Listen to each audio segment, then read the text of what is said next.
there's a rest of the story. I wish chapter 5 of 2 Kings ended in verse 19. It would have been just one of those feel-good kind of stories. But when we think about forgotten lives, Gehazi certainly fits that paradigm. Let me ask you, what do Adam and Eve, Cain, Achan, Ananias and Sapphira all have in common? They all wanted something they had no right to. And Gehazi is in that company of people. Gehazi is the kind of man that says, if I see it, I want it, I take it. Gehazi is the kind of man that says, this is for me. And he demonstrates that. So this morning, in this time period, I want us to think about the fall of Gehazi. And the first thing I want us to see about Gehazi is he was described as a servant of Elisha, the man of God. Pick up the reading with me in verse 19. Then he said to him, go in peace. And so he departed from him a short distance. But Gehazi, the servant of Elisha, the man of God, said, but Gehazi, the servant of Elisha, the man of God. Gehazi sees what Naaman has been offered. What Elisha has been offered. I keep getting those names backwards this morning. What Elisha has been offered by Naaman. And Naaman refuses. Gehazi is saying, I want what you refused. Let me see if I can put this in terms we might appreciate. Imagine that when you walked in the auditorium, scrolling across our PowerPoint, we had this. Healing, semicolon.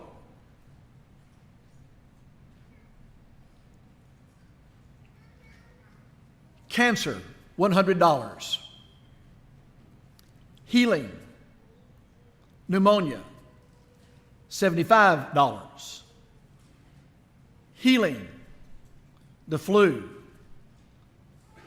$10. That is, if you come in and you pay us $100, we'll heal you from cancer. If you pay us $75, we'll heal you from pneumonia. That's Gehazi. Gehazi was the man who wanted what Elisha refused. Now, in all fairness to Gehazi, we have to give the pre-story before we give the rest of the story. Because in chapter 4, Gehazi really proves to be quite advantageous, quite helpful. He's gone about and he finds this Shunammite woman because she and her husband have built kind of an add-on to the house for Elisha to stay in.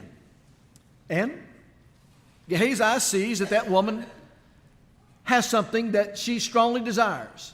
And she wants a son. And she's given a son. But the son becomes sick.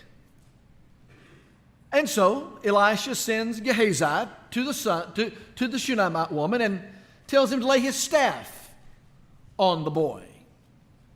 He lays the staff on the boy, but does no good. The boy dies. Elisha shows up. Elisha goes in and lays on the boy, but Gehazi says to the woman as she reaches out to Elisha, don't touch him. Elisha lays on the boy and life is restored. But as far as Gehazi is concerned, this is the man of God. And you don't touch the man of God. Back off is the idea. Now, fast forward to chapter 8. Because in spite of what happens in chapter 5, Gehazi again turns out to be quite helpful to Jehoram. And it has to do with the Shunammite again. So what happens in chapter 5 is kind of sandwiched in between these two occasions in which Gehazi proves himself to be advantageous or helpful, minus the one event with the Shunammite woman. But now then in chapter 5, something significant happens to him in his life. And that then asks the question, when did Gehazi change? So we pick up the reading in verse 20. But Gehazi, the servant of Elisha, the man of God, said, Look, my master will not receiving from his hands what he brought, but as the Lord lives, I will run after him and take something from him. In other words, Gehazi said, it says, then Gehazi said. The idea there is, he said in his heart. It's not something that Gehazi is saying outwardly, but here Gehazi is saying something in his heart. And another translation would say that Gehazi said in his heart with anger. Gehazi is moved with anger because of what he has seen. What did he see? He saw Elisha refuse the gift that was offered back in verse 15. Now therefore, please take a gift from your servant. But he said, as the Lord lives before whom I stand, I will receive nothing. And he urged him to take it, but he refused. Gehazi said in his heart, here's something he's saying to himself, I want what Elisha has refused. And notice further how he words this. Then it says, but Gehazi, the servant of Elisha, said, look, my master has spared Naaman, notice, this Syrian. Why don't you just stop and say he has spared Naaman? He has spared Naaman, this Syrian. Now, among the Jews, the Syrians weren't particularly popular. The Syrians were the avowed enemy of Israel. In fact, if you go back to chapter 5 earlier, you find that there's a captive girl that's taken captive from Israel, and she's now in the household of Naaman. And she introduces the girl, Naaman, to Elisha. And so now it says, this is Naaman the Syrian. You know, it's just easier. It's easier to convince yourself what you want to do when you can stereotype something or somebody. Let me tell you what this man has done. Let me tell you what nasty thing this fellow has done. And so if we can tell what mean or nasty thing somebody's done, then it's easier to sell the story. It's kind of the sensationalism that we see going on today. If one politician can say something about the other politician and the next politician return the retort back and forth, then it's just easier to discredit the man. And so he goes about trying to discredit him. And then notice what he says further. As the Lord lives, I will run after him and take something from him. As the Lord lives. Now then what he's going to do is the next step, he's fixing to use the Lord as his excuse to accomplish or to achieve what he wants. And what does he do? Gehazi pursued Naaman. But when Naaman saw him running after him, he got down from the chariot to meet him and said, is all well? And he said, all is well. My master has sent me saying, indeed, just now 2 young men of the sons of prophet have come to me from the mountains of Ephraim. Please give them a talent of silver and 2 changes of garment. Now, what's Naaman's response? Well, just keep in mind what's just happened with Naaman.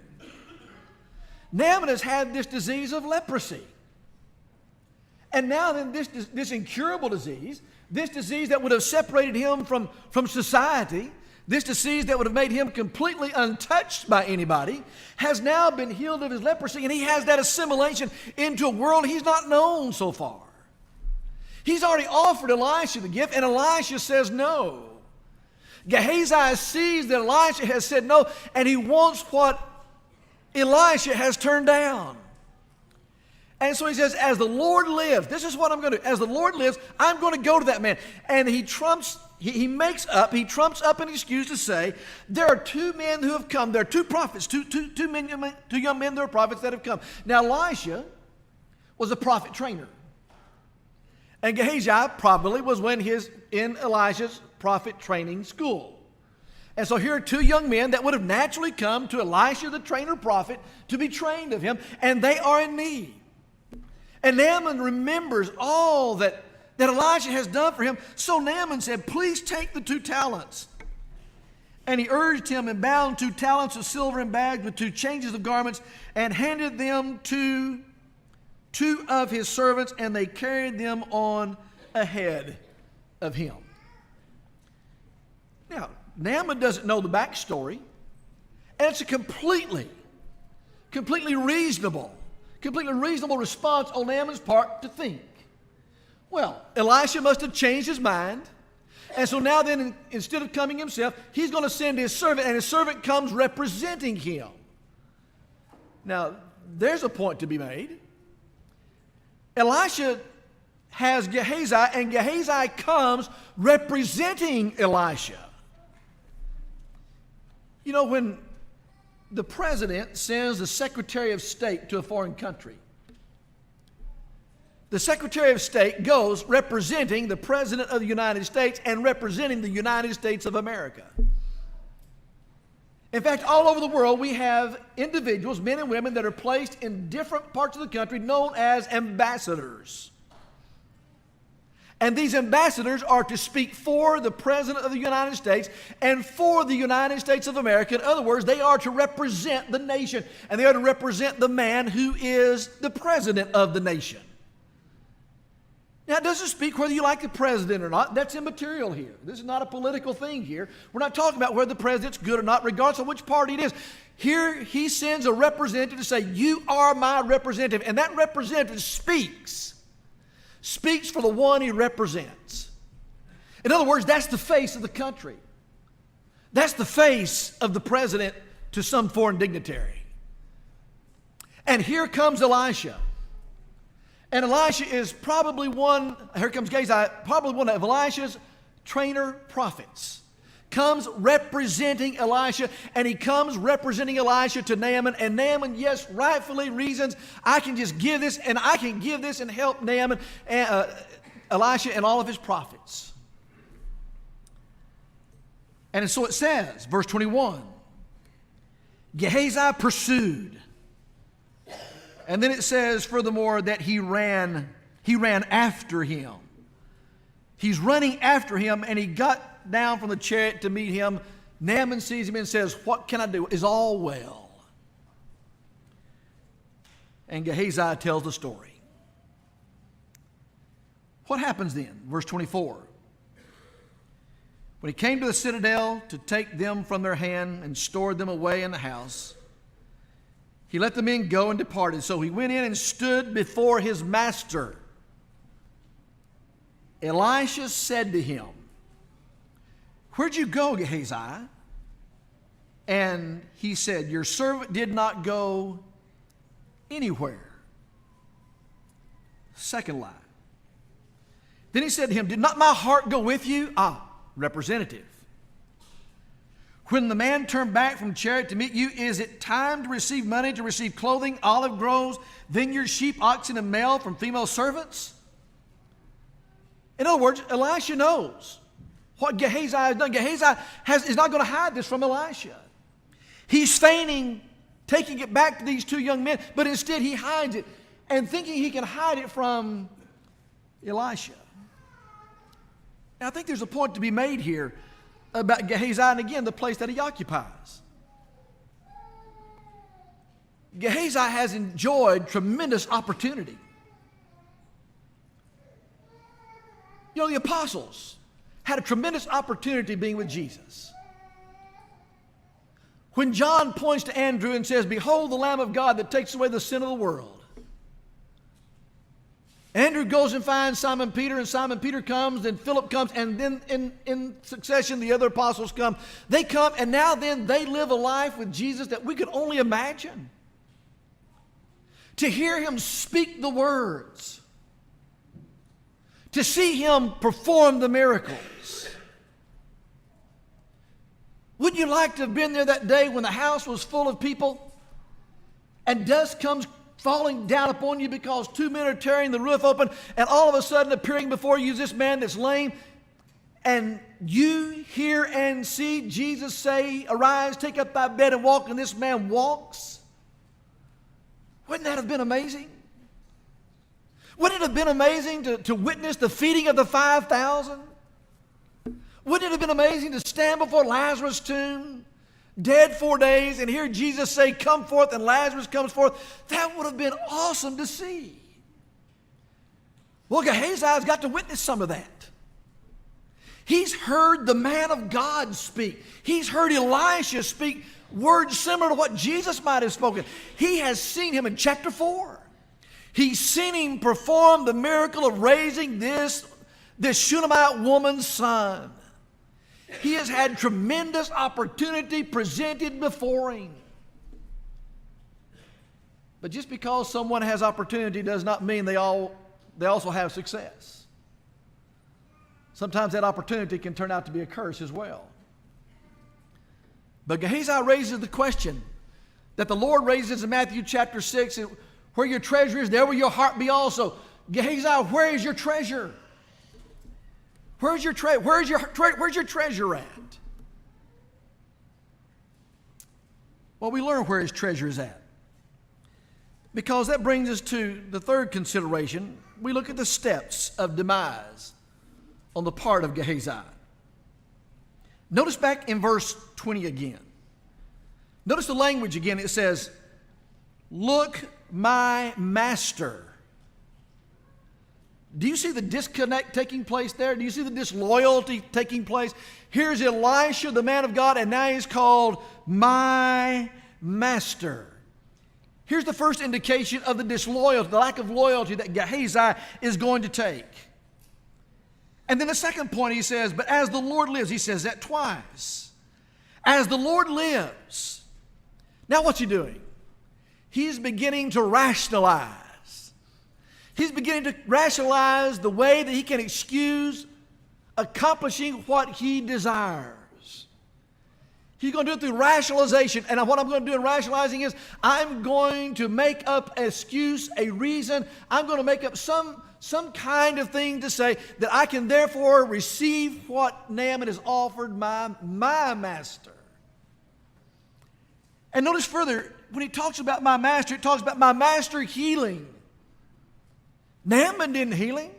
Elisha didn't heal him. God healed him. But notice he has the rational. Isn't it just easy to do what we want to do when we can find a way to rationalize doing it? Here's an individual that thinks in their heart they want to have an affair, and they just rationalize the fact that, well, God wants me to be happy. Here's someone that steals, and they just think, well, God just wants me to provide. Here's someone that bears false witness. Well, God just wants me to tell the truth. Isn't it interesting that we can find any way to rationalize whatever we want to do to accomplish what we want and to get what we want? Have you ever purchased something, after you purchased it, you figured out you really didn't need it?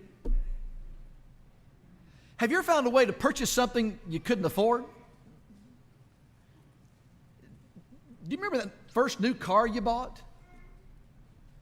You remember when you went car shopping? And you remember when you first saw that price tag on the window of that car? Do you remember the sticker shock that you felt when you saw the price tag on the window of that car?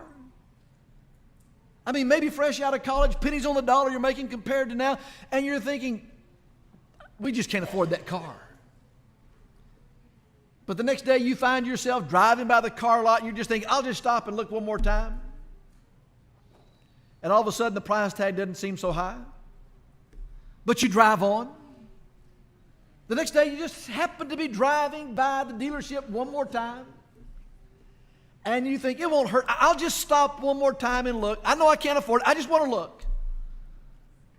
And the salesman comes out and says, can I help you? And you say, well, I've been looking at this car. He says, how can I help you get in this car? Hook, caught, bait taken. Now I've got to figure out how to pay for it. But I just rationalized that car. Turn me to James chapter 1. Turn with me to James chapter 1. I think you find an illustration of this in James chapter 1, where James describes the very scenario that I've kind of painted, except just a little different way. In James chapter 1, look at verse 13. Let no one say when he is tempted, I'm tempted by God, for God cannot be tempted by evil, nor does he himself tempt anyone. But each one is tempted when he's drawn away by his own desires and enticed. Then when desire has conceived, it gives forth birth to sin, and sin which full grown gives birth to death. The first thing in verse 13 he says, that no man say when he's solicited to sin, he has been solicited by God, because God's not versed in evil. That's the sense of that passage. But then verse 14, the word changes, but let no one thinks when he's tempted, when he's seduced. He has been drawn away by what his own desires. In other words, the bait is offered. And now the bait is taken. And with the bait taken, he is enticed. It doesn't give the end of the story. Verse 15 is a parallel illustration that gives the end of the story. And the end of the story is that when sin gives birth, it gives birth to, brings forth death. But here the man rationalized, I can take the bait, and he is enticed, and he is destroyed. That's what Gehazi is doing. Gehazi is taking advantage of this great opportunity that is before him. And he's finding a way to rationalize it. And then notice further what happens. It says he pursued, he's running after him. In other words, he acts upon his impulse now. Now it's not just enough the bait's taken, he's drawn after it. He's following after it, he's pursuing it, he's running after it now. He's chasing it. This rationalization has convinced him, I can have this, and it can be legitimate. And now then, he's acting upon that impulse. It's not just enough that the bait is dangled before him. Now he is pursuing that impulse, and he's acting upon that. But then we come down to verse 27. And it says, therefore the leprosy of Naaman shall cling to him and your descendants forever. He went out from his presence, leprous as white as snow. Now the curse that was Naaman's becomes the curse of Gehazi. Here's his punishment. Here's his ruin. With all the rationalization that's taken place, with all the lying, the excuse that's taken place, in the end, Elisha sees through it, God sees through it, and in the end, Gehazi, his punishment is he now has Naaman's leprosy. Gehazi is a story of failure. It's a story of moral and spiritual failure. It's a story that's a failure of values. It's a story that is a failure of loyalty. It is a story that teaches us that rationalization can convince us that anything we want to do can be made right. Even if the example set before us is different. Gehazi is a man who wants to put a price on the grace of God. Elisha had refused the offer of Naaman. And Gehazi thinks, he's thinking to himself, he's going through this process, as a man thinketh in his heart, so is he. He's rolling this thought, meditating this over in his mind. As he sees Elisha refuse that, he's thinking, I've been working hard with him. I've been going to this prophet school a long time, and I've been following this prophet for a long time, and now then, I want a little of what's been offered. I want some of that. He's refused it. I want it. Therefore, I deserve it. And I'm going to find a way to have it. Here's the grace that was offered. No price could be put on it. The man is healed of his leprosy. The gift is offered. The gift is received because you cannot put a price on the grace that God offers. But here this man sells out the grace of God. Perhaps that's his greatest failure.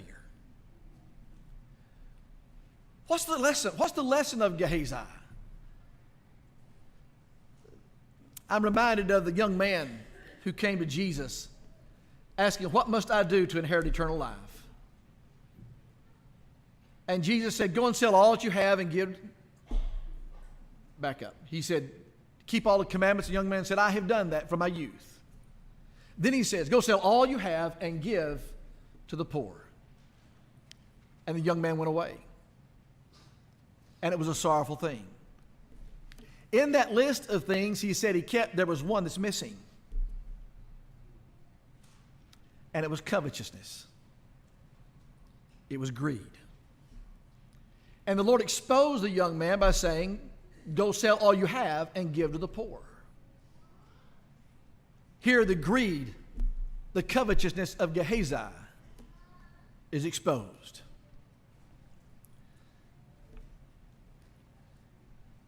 Would I be far afield to say that covetousness is the sin that's the silent killer?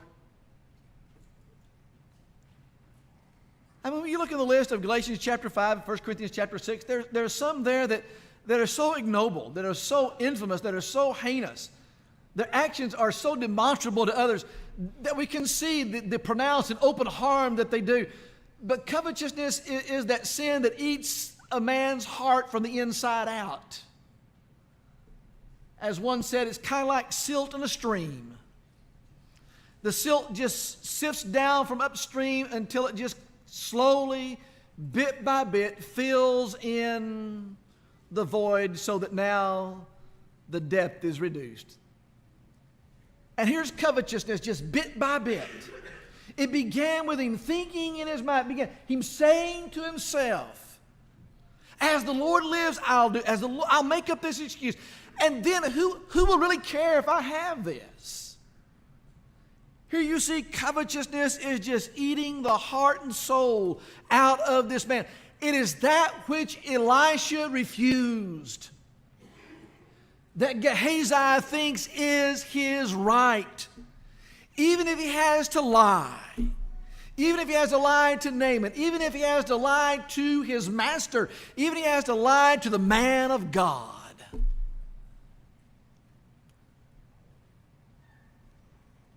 But this story is really not a story about covetousness. Because covetousness isn't the only sin that fits. It's really a story about sin by which a man is overtaken. And what sin is there? In what list you may read, for which we may all have an element of vulnerability. Here's a man that's a drunkard, but he's not covetous, but he's overtaken in a sin. Here's a man that hates, but he's not covetous, but he's overwhelmed by the sin. Here's a man that's envious, akin to greed, cousins, but he's not greedy. He doesn't lie for it. He just wants what the other man has. In fact, I'm reminded of the story I read about Abraham Lincoln, that he had two boys walking beside him, and they're just arguing, fussing, and fighting. And another man comes up and says, what are they fussing and fighting about? He says, well, one has a nut and the other wants it. And he said, isn't that just like the world? And isn't that just like the world? Someone has a nut and the other person wants, I want what you have. If I have to lie to you to get it, if I have to rationalize it, I can get that. Whatever sin there is that overcomes a man, that's what he's talking about here. Covetousness is the case point that is given here. But it was the covetous heart that Gehazi had that caused him to be leprous and now have the curse that Naaman had. That's his punishment. I already referenced in the opening remarks, chapter 8. If you turn over to chapter 8 real quickly, beginning in verse 1, it says, Then Elisha spoke to the woman whose son he had restored to life, saying, Arise and go, you and your household, and stay wherever you can, for the Lord has called you. For the Lord has called for a famine, and furthermore it will come upon the land for 7 years. And the woman arose and did according to the saying of the man of God, and she went with her household and dwelt in the land of the Philistines 7 years. It came to pass at the end of 7 years that the woman returned from the land of the Philistines, and she went to make an appeal to the king for her house and for her land. Then the king talked with Gehazi, the servant of the man of God. Tell me, please, all the great things Elisha has done. Now it happened as he was telling the king how he had restored the dead to life, that there was a woman whose son he had restored to life, appealing to the king for her house and for her land. And Gehazi said, My lord, O king, this is the woman, and this is her son, whom Elisha had restored. And when the king asked the woman, she told him. So the king appointed a certain officer for her, saying, Restore all that was hers, and all the proceeds of the field from the day that she left the land until now. The reason I read that was because now the king calls Gehazi as witness to what Elisha has done. I told you he had a great opportunity. And now the king says, tell me all that Elisha has done. I tried to reconcile chapter 8 with the last part of verse 27. And my best speculation about that is that though now Gehazi is going to live with leprosy, somewhere between the end of chapter 4 and the events, chapter 5 and the events there and the events of chapter 8, Gehazi must have come to himself and repented.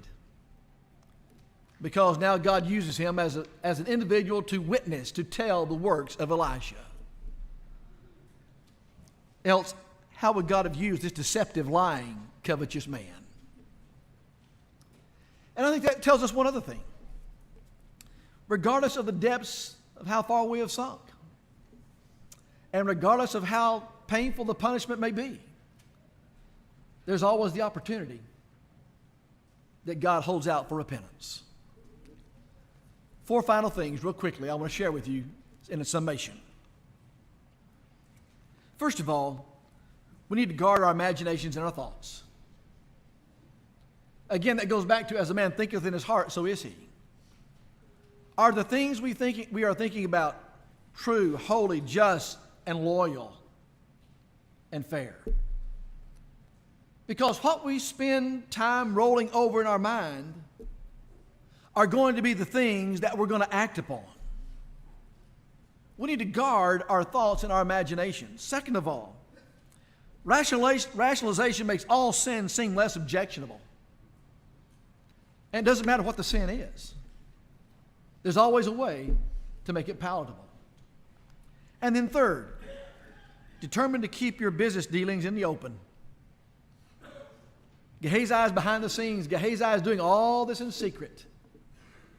But you see, when everything's done out in the open like Elisha and Naaman were, there's nothing hid.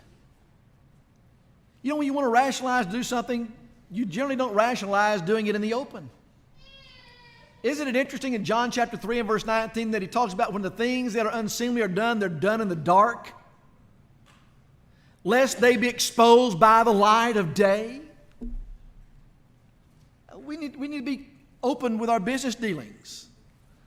And then we need to examine our motives. Really, what was the motive of Gehazi? He wanted what was not rightfully his. He wanted what was not rightfully his. He wanted what his master had refused. His heart was filled with greed. His heart was filled with covetousness. And I wonder in our materialistic society today, where things are so abundant for us, I wonder, do I have the same kind of motive that Gehazi had? That regardless of what it is, I'll do anything I can to achieve it. And I ask that first person because I want you to ask that first person. Hopefully Gehazi is not descriptive of the people of God today.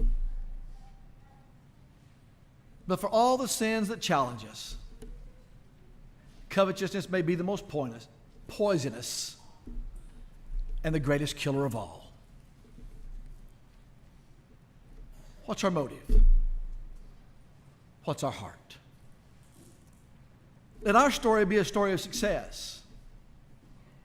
Let our story be a story of cherished values. Let our story be a story of reality, not rationalization.